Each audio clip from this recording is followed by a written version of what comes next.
আজ আমরা চলে গিয়েছিলাম আমাদের একটা দাদা বৌদির বাড়িতে কালী পুজো উপলক্ষে। তো খাওয়া দাওয়ার মেনুতে ছিল প্রথমে থালা আর গ্লাসে জল দিয়েছিল, দেন কড়াইশুঁটির কচুরি, আর তার সাথে ছিল চানা পনির। বাট বাবা প্রথমে কচুরি দিতেই শুধু শুধু খেতে লেগে গিয়েছিল।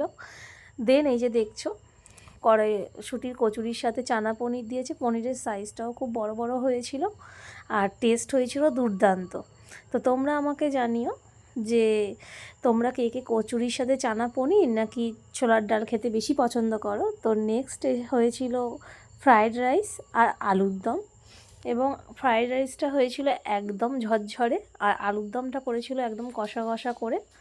তো যেটা খেতে সত্যি দুর্দান্ত হয়েছিল।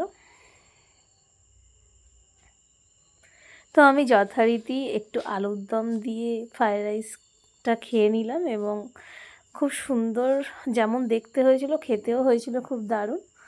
তো নেক্সট হয়েছিল হচ্ছে চাটনি, পাঁপড় আর রসগোল্লা। তো তোমরা জানিও ভিডিওটা কেমন লাগলো। চলো টাটা, বাই বাই।